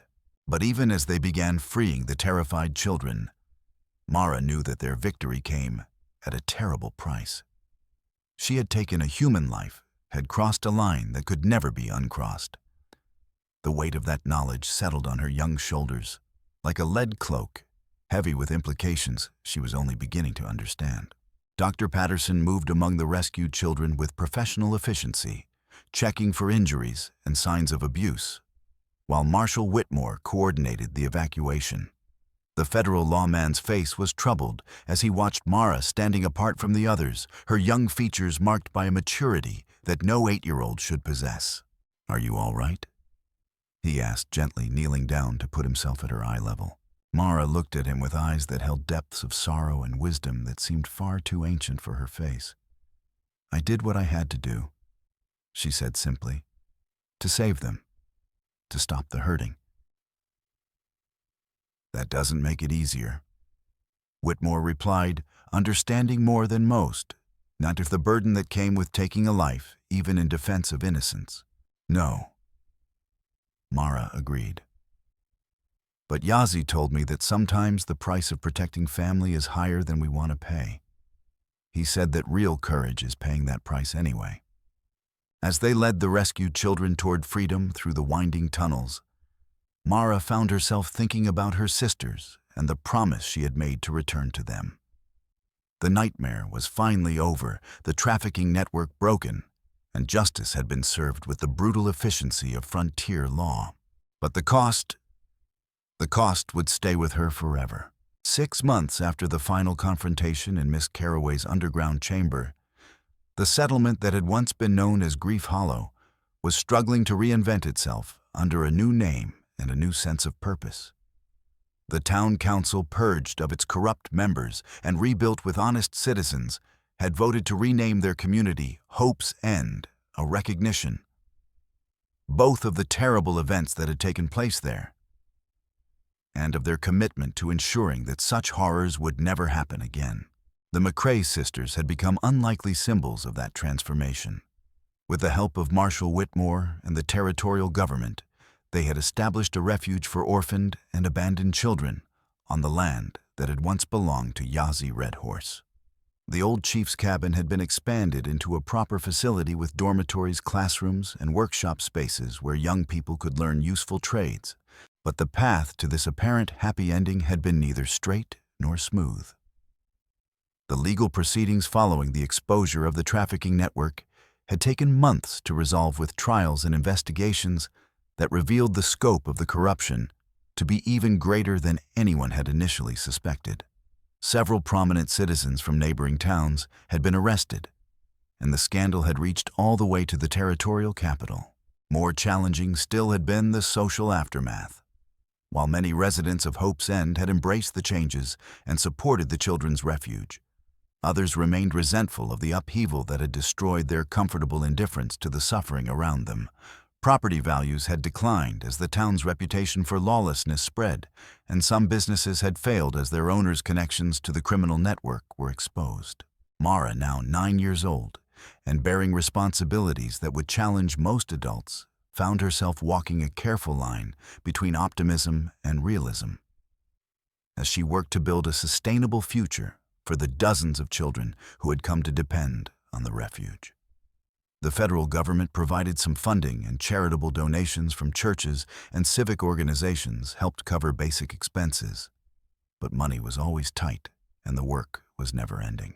On this particular morning, as autumn painted the desert landscape in shades of gold and crimson, Mara stood in the vegetable garden behind the main building, teaching a group of younger children how to harvest winter squash. Her sisters worked nearby. Dove had regained her voice and now served as the refuge's unofficial librarian and teacher, while Tilly's gentle nature made her perfect for caring for the youngest residents, despite her own physical limitations.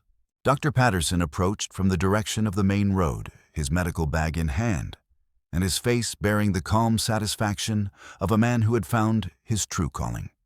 The doctor had become the refuge's unofficial physician, providing free medical care to the children and refusing all payment except for meals and the occasional night's lodging when weather or distance made the return trip to town impractical. "How are our patients today?" he asked, setting down his bag and rolling up his sleeves to help with the harvest. "Better," Mara replied, handing him a particularly large squash to add to the growing pile. Sarah's nightmares are becoming less frequent, and Tommy actually smiled yesterday when Dove was reading him a story. The healing process for the rescued children was slow and often frustrating. Many of them bore physical scars from their captivity, but the psychological wounds ran deeper and proved more resistant to treatment. Some had been separated from families they might never see again, while others had been orphaned by the same criminal network that had enslaved them. Patterson nodded, understanding the significance of these small victories. "Trauma healing takes time," he said. "But children are remarkably resilient when they're given safety and love. You're providing both in abundance." As they worked together in the garden, a familiar figure approached on horseback from the direction of the old Comanche camp. Kicking Horse had become a regular visitor to the refuge, bringing news from the scattered bands of his people, and occasionally staying for several days to teach traditional skills like horseback riding and wilderness survival. But today, his expression was more serious than usual as he dismounted and approached the group. "Little sister," he said to Mara, using the affectionate term that the Comanche warriors had adopted for all three girls. "I bring news that you should hear." Mara set down the squash she had been examining and gave him her full attention. Over the months, she had learned to read the subtle signs in his face and posture that indicated the importance of whatever information he carried. "Sheriff Boone?" she asked, though she already suspected the answer. Kicking Horse nodded grimly. "He escaped from the federal prison wagon 3 days ago along with 2 other men. They killed a guard and took horses. The marshals think they're heading this way." The news hit Mara like a physical blow, though she fought to keep her expression calm for the sake of the younger children working around them. Silas Boone had been sentenced to life imprisonment for his crimes, But she had always known that a man of his resources and connections might find a way to escape justice. Now it seemed her worst fears were being realized. "How long do we have?" she asked. "Marshal Whitmore is organizing a pursuit," Kicking Horse replied. "But Boone knows this country as well as any man alive. He could be here tonight, or he could stay hidden for weeks before making his move." Dr. Patterson's face had gone pale as he absorbed the implications of this development. "We need to evacuate the children," he said. "Get them somewhere safe until Boone is recaptured." But Mara was already shaking her head. "Running won't solve anything," she said with a certainty that surprised even herself. "Boone wants revenge, and he'll keep coming until he gets it. The only way to protect these children is to end this once and for all." The conversation was interrupted by the arrival of Dove and Tilly, who had noticed the serious tone of the discussion and come to investigate. When they learned about Boone's escape, both sisters reacted with the same mixture of fear and determination that Mara was feeling. "We've built something good here," Dove said, her voice steady despite the tremor in her hands. "We won't let him destroy it." "But how can we fight him?" Tilly asked, her practical nature asserting itself despite her fear. "He's a grown man with guns, and probably other men helping him. We're just children." Mara looked around at the refuge they had built at the gardens and workshops and dormitories, where dozens of young lives were slowly being rebuilt after unimaginable trauma. She thought about Yahzi Red Horse and his lessons about courage and sacrifice, about Grey Wolf's sardonic wisdom, and Stone Crow's quiet strength. Most of all, she thought about the promise she had made to herself in that underground chamber 6 months ago, that she would never again allow evil to triumph while she had the power to stop it. "We're not just children anymore," she said finally. "We're the protectors of this place and everyone in it. And we have something that Boone doesn't have." "What's that?" Dr. Patterson asked. Mara smiled, and for a moment, her face showed not the hardened features of a child forced to grow up too quickly, but the genuine joy of someone who had found her true purpose in life. "We have a home worth fighting for," she said, "and people who love us enough to stand with us no matter what comes." As evening shadows began to lengthen across the desert landscape, the residents of Hope's End Refuge began their preparations for what they all knew would be the final confrontation with the darkness that had haunted their past. The children were moved to the most secure building on the property, while the adults checked weapons and planned defensive positions. But through it all, Mara found herself thinking not about the coming battle, but about the future that lay beyond it. Whatever happened tonight, they had already won the most important victory. They had proved that love was stronger than hatred, that hope could triumph over despair, and that even the smallest light could drive back the deepest darkness. The rest was just details. The attack came in the hour before dawn, when exhaustion had dulled the senses of even the most vigilant sentries. And the darkness provided perfect cover for men who knew the terrain like the lines on their own hands. Silas Boone moved with the patient stealth of a predator who had spent months planning this moment, his hatred for the McCrae sisters having grown into an all-consuming obsession during his brief imprisonment. With him came 5 other men, escaped convicts, discharged soldiers, and drifters who owed him favors or feared his revenge more than they feared the law. Each was armed and desperate, which made them both dangerous and unpredictable in equal measure. Their plan was simple: kill everyone at the refuge, burn the buildings to the ground, and disappear into the vast wilderness before federal marshals could organize pursuit. But Boone had underestimated both the determination of his intended victims and the network of allies they had built during their months of rebuilding. Kicking Horse and a dozen Comanche warriors had taken positions in the rocks surrounding the refuge, while Dr. Patterson and several townspeople who had once feared to oppose Boone's rule now stood ready to defend the children they had come to see as symbols of their community's redemption. The first shots rang out as Boone's men attempted to set fire to the main dormitory, only to find themselves caught in a crossfire that left 2 of them dead before they could reach cover. The former sheriff cursed his overconfidence as he dove behind a water trough, bullets whining overhead like angry hornets. "You can't hide behind children forever. Mara," he shouted into the darkness, his voice carrying the rage of a man who had lost everything and blamed everyone but himself. "Come out and face me like the killer you've become." From her position in the reinforced cellar of the main building, Mara could hear the gunfire and shouting that marked the beginning of what she knew would be their final confrontation. Around her, dozens of children huddled together in fear, their young faces pale in the dim light of a single lantern. Dove and Tilly flanked her on either side, both armed with rifles that seemed almost comically large in their small hands. "How many are there?" Dove whispered, her voice barely audible over the sound of gunfire. "Fewer than there were a minute ago." Mara replied grimly, listening to the pattern of shots and trying to read the tactical situation from the sounds alone. But still too many for comfort. The battle raged for nearly an hour, with neither side able to gain a decisive advantage. Boone's men had the benefit of mobility and superior firepower, but the defenders knew every inch of their territory and had prepared defensive positions that made direct assault costly and dangerous. But as the eastern sky began to show the first pale hints of sunrise, Mara realized that simple attrition would eventually favor their attackers. Her allies were mostly inexperienced fighters, while Boone's men were hardened killers who could maintain their assault indefinitely as long as their ammunition held out. Making a decision that would haunt her for years to come, Mara handed her rifle to one of the older boys and began moving toward the cellar entrance. "Keep everyone safe," she told him. "No matter what happens up there, don't let anyone follow me." "Mara, no."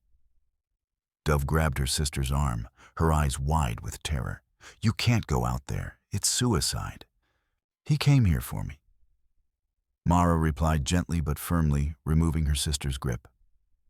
"This started with us, and it has to end with us. But not here, not with all these children at risk." Before anyone could stop her, Mara slipped out of the cellar and into the chaos of the battle above. The main building was filled with smoke and the acrid smell of gunpowder, while bullet holes in the walls and shattered furniture testified to the intensity of the fighting. Moving with the stealth that Grey Wolf had taught her, Mara made her way to the back of the building and then out into the pre-dawn darkness.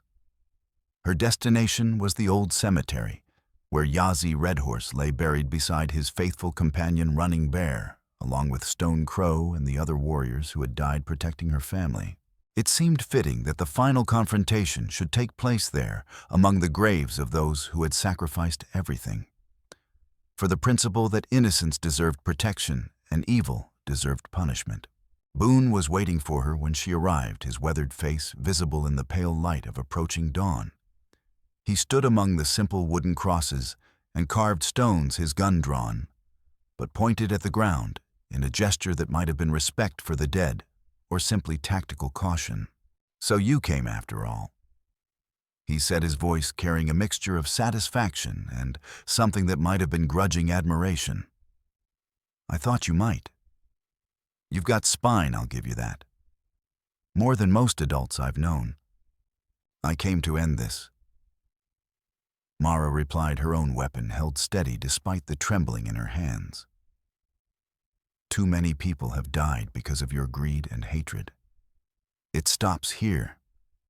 Boone laughed, the sound harsh and bitter in the morning air. "You think you can just wish away the darkness, little girl. You think building your pretty refuge and playing house with broken children makes you some kind of saint. You're a killer just like me. The only difference is that I've stopped pretending otherwise." "Maybe I am a killer," Mara admitted, her voice steady despite the pain in her eyes. "But I killed to protect people, not to hurt them. I killed to stop evil, not to profit from it. That makes all the difference in the world." The conversation was interrupted by the sound of approaching hoofbeats from multiple directions. Marshal Whitmore and his pursuit team had finally tracked Boone to the refuge, while Kicking Horse and his warriors had completed their encirclement of the attackers. The battle was effectively over, with Boone's surviving men either dead or captured. But the former sheriff showed no sign of surrender. Instead, he raised his weapon with the desperate fury of a man who had nothing left to lose. "If I'm going down," he snarled, "I'm taking you with me." The gunshot that followed echoed across the desert like thunder, followed by a silence so complete that even the morning birds seemed to hold their breath. When the sound faded, only one figure remained standing among the graves. Mara lowered her smoking rifle and walked slowly to where Boone lay, crumpled among the wooden crosses, his face finally peaceful in death. She felt no satisfaction in his demise, only a profound weariness that seemed to settle into her very bones. The nightmare that had begun with her parents' death was finally over, but the cost had been higher than she had ever imagined. Marshal Whitmore was the first to reach her, his experienced eyes taking in the scene with professional detachment. "It's over," he said simply. "Justice has been served." "Has it?" Mara asked, looking down at her hands that had taken yet another life. "Sometimes I wonder if justice and revenge are really as different as we like to think." The marshal knelt down beside her, his voice gentle with understanding. "The difference is in what comes after," he said. "Revenge ends in emptiness and more hatred.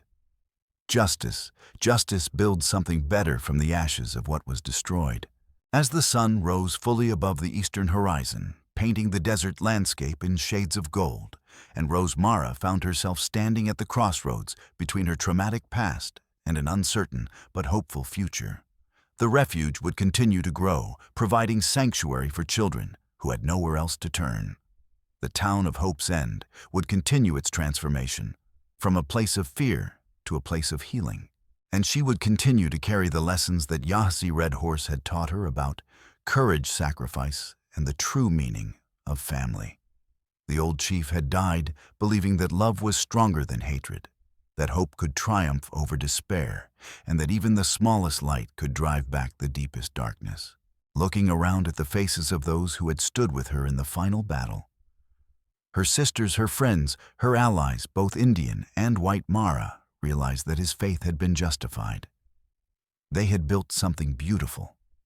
From the ruins of tragedy, something that would endure long after the last echoes of gunfire had faded from memory. It was enough. It was more than enough. It was everything. 5 years later, on a warm spring morning that carried the scent of wildflowers and the promise of rain, 13-year-old Mara McCrae stood before a gathering of territorial officials, church leaders, and community representatives from across Texas. The occasion was the official dedication of the Hope's End Children's Foundation, a formal recognition of the refuge that had grown from a desperate gamble into a model for child welfare throughout the American West. The ceremony took place in the shadow of a simple monument that bore the names of Yahzi Red Horse Running Bear Stone, Crow Gray Wolf, and Father Miguel, or the men who had died to protect 3 orphaned children, and in doing so had planted the seeds of something far greater than any of them could have imagined. Fresh flowers adorned the memorial placed there by children who had never known these heroes, but who understood that their own lives had been made possible by such sacrifices. Dove, now 12, and serving as the foundation's head teacher, stood at Mara's right side with a confidence that would have been unimaginable in the silent, traumatized child she had once been. Tilly, despite her physical limitations, had become the refuge's administrator. Her gentle nature and keen intelligence making her perfectly suited to the delicate work of placing rescued children with loving families. The gathering included faces both familiar and new. Marshal Whitmore, now promoted to territorial marshal, had traveled from the capital to deliver the government's official recognition. Dr. Patterson, his hair now completely gray, but his eyes bright with purpose, continued to serve as the foundation's medical director. Kicking Horse, representing the various Comanche bands that had become unlikely allies in the fight against human trafficking, wore traditional dress that honored both his heritage and his friendship with the white community. But perhaps the most significant presence was that of the children themselves. Dozens of young people who had found safety and love within the walls of Hope's End. Some had been reunited with lost families, others had found new homes with adoptive parents, and still others had chosen to remain and help with the ongoing mission of rescue and rehabilitation. As Mara stepped forward to address the assembled crowd, she caught sight of a familiar figure standing at the edge of the gathering. Sarah, one of the children they had rescued from Miss Carraway's underground chamber, was now 15 and preparing to leave for Teachers College in the East. Her presence served as a reminder that the true measure of their success was not in the buildings they had constructed or the recognition they had received, but in the lives they had helped rebuild. Friends, Mara began her voice, carrying clearly across the assembled crowd. We gather today not to celebrate what we have accomplished, but to remember why this work began, and to pledge that it will continue for as long as there are children who need protection. She paused, looking out over the faces before her, some marked by suffering, others glowing with hope, all united by a shared commitment to ensuring that the horrors of the past would never be repeated. 5 years ago, my sisters and I stood on an auction block in a town that called itself Grief Hollow. We were merchandise to be sold, problems to be disposed of, inconveniences to be eliminated. We had lost everything: our parents, our home, our sense of safety in the world. Her voice grew stronger as she continued, drawing strength from the memories of those who had stood with her in the darkest moments. But we were not alone. A Comanche chief named Yahzi Red Horse saw 3 frightened children and chose to act, even though it cost him everything he had left. His friends and brothers in arms followed his example, sacrificing their lives so that innocence might survive and evil might be defeated. Murmurs of agreement rippled through the crowd, many of whom had heard the story before, but never tired of its retelling. The tale of the old chief and the 3 orphaned sisters had become something of a legend throughout the territory, inspiring similar efforts in other communities and serving as proof that individuals could make a difference in the face of overwhelming odds. Chief Yahzi taught us that family is not defined by blood, but by love. That courage is not the absence of fear, but action in spite of fear. And that even the smallest light can drive back the deepest darkness. Those lessons have guided everything we have done since that terrible day, and they will continue to guide us in the years to come. As she spoke, Mara found herself thinking about the challenges that still lay ahead. The Foundation's work was far from complete. Human trafficking continued to plague the frontier, and new forms of exploitation emerged as quickly as the old ones were defeated. The refuge itself faced constant financial pressures, and the emotional toll of dealing with traumatized children tested even the most dedicated staff members. But there were victories too, both large and small. Just last month, they had successfully reunited twin brothers with an aunt who had been searching for them for over a year. The week before that, a young girl who had arrived unable to speak or trust anyone had taken her first tentative steps toward healing by helping to care for a litter of orphaned puppies. Most importantly, the Foundation had become a symbol of hope that extended far beyond its immediate mission. The partnership between the Comanche people and the white community had evolved into a genuine friendship based on mutual respect and shared values. The town of Hope's End had transformed itself from a place of fear and corruption into a beacon of justice and compassion. As the ceremony concluded and the crowd began to disperse, Mara found herself approached by a young woman she didn't immediately recognize. The stranger was perhaps 20 years old with dark hair and intelligent eyes that seemed somehow familiar. "Miss McCrae," the woman said hesitantly. "My name is Anna Martinez. I was one of the children your people rescued from the cave system 3 years ago." Recognition dawned on Mara's face as she remembered the terrified 10-year-old who had been among a group of captives liberated during one of their raids on a trafficking camp. Anna had been reunited with her family and had presumably gone on to live a normal life, or as normal as possible after such trauma. Anna, Mara exclaimed, embracing the young woman warmly. How wonderful to see you. How are you? How is your family? We're well. Anna replied, her smile reflecting genuine happiness despite the shadows that still lingered in her eyes. My parents have been amazing, and I'm starting at the University of Texas this fall. I want to study law to help other victims get justice. The conversation continued for several minutes, with Anna sharing details about her recovery and her plans for the future. But as they talked, Mara became aware that other former residents of the refuge were approaching each with their own